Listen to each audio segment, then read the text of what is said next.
Hello दर्शक मित्रों, आज આપણે પુડલાનો પ્રોગ્રામ કરવાનો છે કે જે પેલા જૂના જમાનામાં ડોશીમાં બનાવતા, ત્યારે નવી જનરેશનને આવડતું ન હોય, બરાબર? તો આજે આપણે પુડલા બનાવવાનો પ્રોગ્રામ કર્યો છે કે જે જૂના હતા એ લોકો પુડલા બનાવતા. અને પુડલા એક વસ્તુ એવી છે, ખીરું બનાવવાનું હોય અને જેને કઈ રીતે બનાવવાના હોય એ તેમની જનરેશનને ઓછો આવડતું હોય, એટલે આપણે આજે એમાં જોઈશું કે કઈ રીતે પુડલા બનાવવા અને કેવી રીતે બનાવશું. તો હાલો મિત્રો, આજે આપણે જોઈએ. એનું આપણે ખીરું તૈયાર કર્યું છે. તો આ ખીરું બનીને તૈયાર થઈ ગયું છે આપણું. હવે આજે આ ખીરું બનાવ્યું છે, એની અંદર આપણે પુડલા બનાવશું. હવે તમે અમારી સાથે બનાવી દેજો. તો જોઈ લો મિત્રો, આપણે પુડલા બનાવવાની તૈયારી થઈ રહી છે. હવે આપણે પુડલો બનાવવાનું ખીરું નાખ્યું છે અંદર.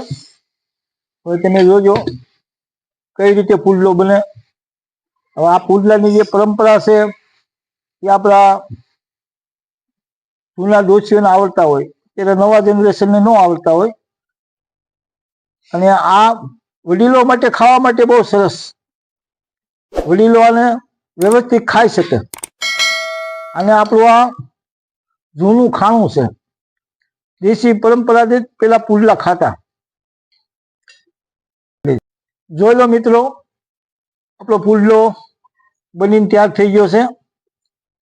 અને આ પુડલાની ખાસિયત બનાવવાની જ ખાસિયત છે. કઈ રીતે બનાવવો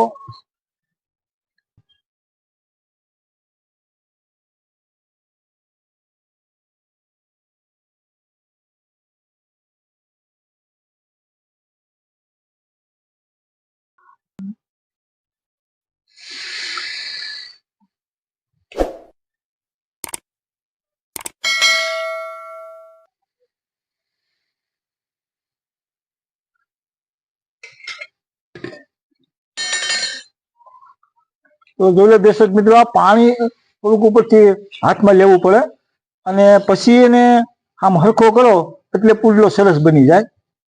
તો તમે આ જોઈ લેશો પુડલો કઈ રીતે બને.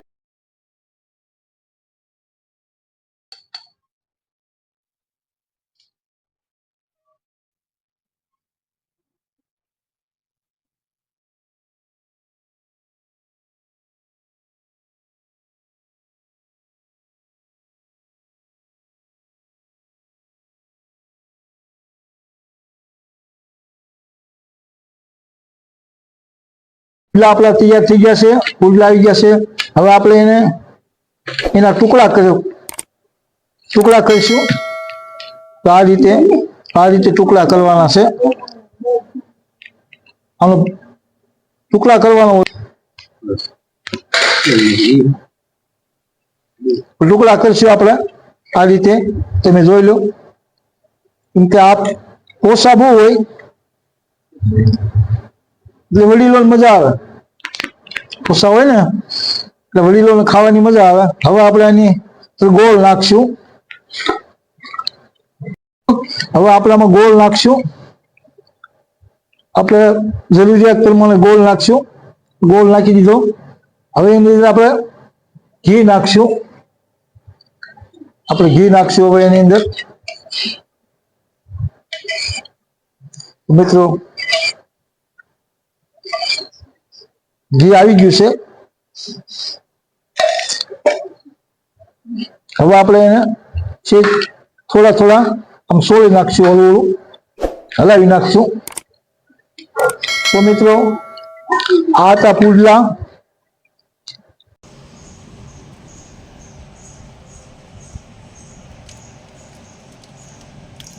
બોલું